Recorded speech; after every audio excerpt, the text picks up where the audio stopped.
कहते हैं कि एक टाइम पे ये स्टॉक 538 रुपीस के हाई पर ट्रेड करता था। अभी आपको तो इस चार्ट में 538 का भाव नहीं दिखेगा। हो सकता है कि कुछ स्प्लिट या फिर बोनस एक्शन हो, लेकिन आप यहाँ पे ये वाला हाई जरूर देख सकते हो, ठीक है, जो कि आपको 300 के ऊपर देखने को मिल रहा है। एग्जैक्टली 2007 से लेकर 2008-9 के आसपास, मतलब वो यहाँ पे हाई आपको देखने को मिल जाएगा। 300 के ऊपर है ये, तो आपको यहाँ पे क्लियरली देखने को मिल रहा है। एंड ये कंपनी का आज का यहाँ पे आप प्राइस देख सकते हो 3.04 रुपीज, ठीक है। लास्ट एक महीने में देख सकते हो 3.55 रुपीज के पास गया था और वहां से फिर से नीचे। वन डे का तो आपको कुछ भी चार्ट देखने को नहीं मिलेगा। 5 डेज का यहाँ पे स्टेबल 3.04 रुपीज, यानी कि ये स्टॉक यहाँ पे 340 350 के आसपास ट्रेड करता था। एंड लोग कहते हैं कि यहाँ पे बिफोर बोनस एक्शन या फिर जो कुछ भी कॉर्पोरेट एक्शन हुआ था, उससे पहले 538 का हाई लगाया था इस कंपनी ने। एंड आज यहाँ पे 3 रुपीज का आपको शेयर का प्राइस देखने को मिल रहा है।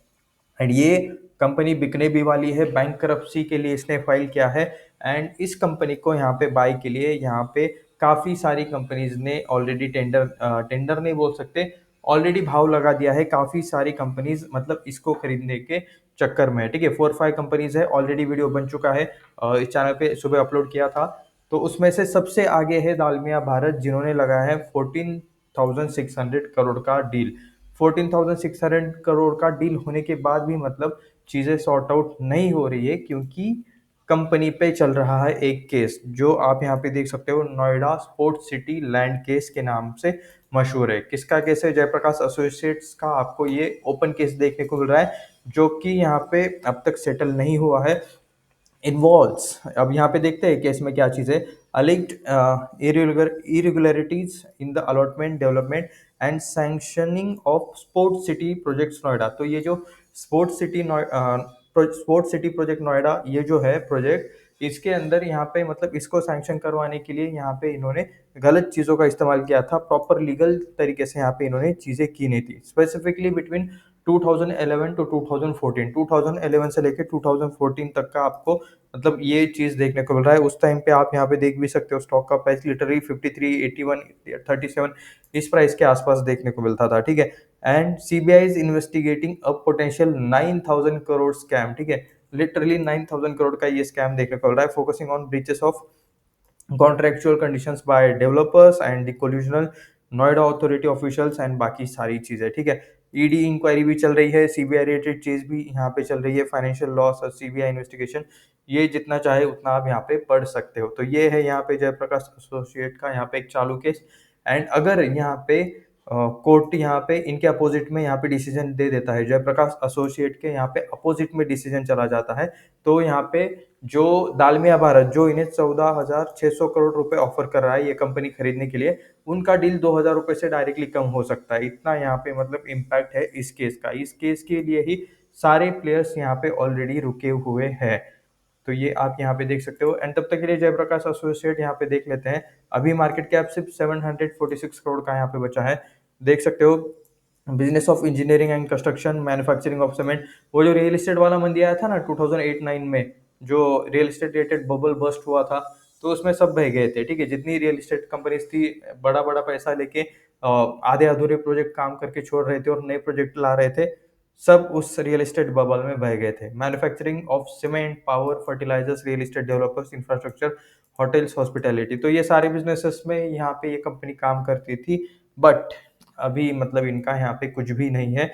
3 रुपीज का यहाँ पे शेयर का प्राइस है, कहाँ से कहाँ तक ये आ गई, ये आप यहाँ पे भी देख सकते हो। तो ये याद रखना, अगर खराब चीजें आती है, मैनेजमेंट मतलब अच्छे से काम नहीं करता, गलत चीजें करते हैं, फ्रॉड सामने आते हैं, तो लिटरली देख सकते हो जिस किसी ने यहाँ पे 300 के पास खरीदा होगा, उसका टोटली यहाँ पे वर्थ क्या यहाँ पे हुआ होगा। अगर मैं यहाँ से यहाँ तक कैलकुलेट भी करूँ, ठीक है, 97% डाउन, 98% डाउन, क्या ही मतलब वहाँ पे इसका यहाँ पे चीज रहता है, ठीक है। इसलिए हमेशा कंपनी के बिजनेस को ट्रैक करना चाहिए, कंपनी के बिजनेस रिलेटेड चीजें देखना चाहिए, ठीक है। लास्ट क्वार्टर का, मार्च 2025 क्वार्टर का यहाँ पे देखो, लॉस देखो 731 करोड़ का लॉस है ये यहाँ पे। लास्ट ईयर का देखते हैं, देख सकते हो कंटिन्यूअसली यहाँ पे 2014 से डेटा है, 703 करोड़ का लॉस, 1551 करोड़ का लॉस, 3164 करोड़ का लॉस, 9000, ये हर एक साल का डेटा है, ठीक है। हर एक साल लॉस में है। सिर्फ मार्च 2020 आप यहाँ पे देख सकते हो, कुछ एक्सेप्शनल आइटम होगा यहाँ पे, यहाँ पे अदर इनकम देख रहे हो, अदर इनकम भी क्या होगा, कुछ एसेट बेचा होगा कंपनी का, इस वजह से आपको यहाँ पे प्रॉफिट देखने को मिल रहा है। बट अदर केस फिर से लॉस एंड अभी यहाँ पे 2823 करोड़ का आपको यहाँ पे लॉस देखने को मिल रहा है। उसके बाद यहाँ पे नीचे थोड़ा सा चीजें चेक कर लेते हैं। बोरिंग्स में आप यहाँ पे चीजें देख सकते हो, लॉन्ग टर्म बोरिंग 13,422 करोड़ का, काफी ज्यादा आपको इनके ऊपर कर्जा देखने को मिल रहा है। 4,535 करोड़ का भी कर्जा है। कंपनी का मार्केट कैप है 700 करोड़ का एंड कर्जे है इतने बड़े 13,422 करोड़ का मेन कर्जा। बाकी share holding pattern 30% promoter, F I 1.41%, D I यहाँ पे है 8.91%, 59.46% यहाँ पे प्रमोटर्स। ज्यादातर हिस्सा प्रमोटर्स नहीं, पब्लिक, ठीक है, लास्ट में मैंने प्रमोटर कह दिया, बट पब्लिक देख सकते हो 59.46%। कंट्रोलिंग स्टेक पब्लिक के पास है, पब्लिक डिसीजन लेगी इन केस में, इनके केसेस में। ओके, एनीवेज तो देख सकते हो कि कहाँ से कहाँ तक ये स्टॉक आया है। एंड अभी भी मतलब ये मत सोचना कि 3 रुपीज का है इसलिए यहाँ पे स्टॉक में बाइंग कर लेते हैं। ये याद रखना, जब तक बिजनेस नहीं चेंज होता तब तक कुछ भी चेंज नहीं होता। अगर इसके कंपनी में मतलब अगर इस कंपनी में बिजनेस में ग्रोथ है तभी आपको यहाँ पे मतलब कुछ चीजें करना चाहिए। अदरवाइज अगर बिजनेस यहाँ पे स्टेबल ही नहीं है, बिजनेस ही नहीं है इनका, तो ठीक है, मतलब जो था वो उधर भी ढेर सारी प्रॉब्लम्स यहाँ पे चल रही है, केसेस चल रहे हैं एंड बैंक्रप्सी के लिए यहाँ पे फाइल किया है एंड बाकी कंपनीज भी इन्हें यहाँ पे खरीदने के लिए तैयार है। बट मतलब जब तक ये केस सॉल्व नहीं होता, ठीक है, नोएडा स्पोर्ट सिटी वाला, तो तब तक यहाँ पे कुछ मतलब हो नहीं सकता। एंड अगर इस केस में भी अगर फैसला जो है वो अगर जयप्रकाश एसोसिएट के यहाँ पे अपोजिट में जाता है तो यहाँ पे जो 14,600 करोड़ ये लोग दालमिया भारत वाले जो मतलब दे रहे हैं, ठीक है, पैसे, वो उसमें से भी 2,000 करोड़ और यहाँ पे माइनस हो जाएंगे। तो ये है यहाँ पे जयप्रकाश एसोसिएट्स। यहाँ पे लगभग ना ये जो केस है ना, 1,000 हेक्टर का यहाँ पे जमीन का यहाँ पे विवाद जुड़ा हुआ है, ठीक है।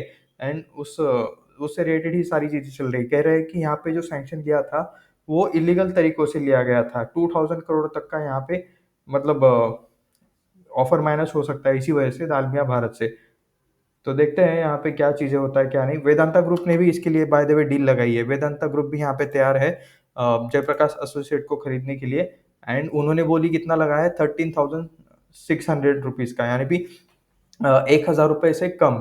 ये जो दालमिया वालों ने लगाया है 14,600 लगाया है एंड वेदांता वालों ने लगाया है 13,600 के लिए, ठीक है। तो देख सकते हो 1,000 करोड़ का आपको यहाँ पे ये देखने को मिल रहा है, डिफरेंस देखने को मिल रहा है। एंड फिर भी ठीक है, अगर ये जमीन रिलेटेड केस यहाँ पे सॉल्व नहीं होता तो यहाँ पे इस डील में भी चेंज हो सकता है, इस ऑफर में भी चेंज हो सकता है। तो ठीक है, एनीवेज यहाँ पे कुछ भी बाय सेल करने का रिकमेंडेशन नहीं था, ये वीडियो सिर्फ रिसर्च एंड एजुकेशनल पर्पज के लिए था। ऐसे ही और वीडियोस देखने के लिए चैनल को सब्सक्राइब करें, वीडियो को लाइक करें, अपने दोस्तों के साथ शेयर करें। मिलते हैं नेक्स्ट वीडियो में, धन्यवाद।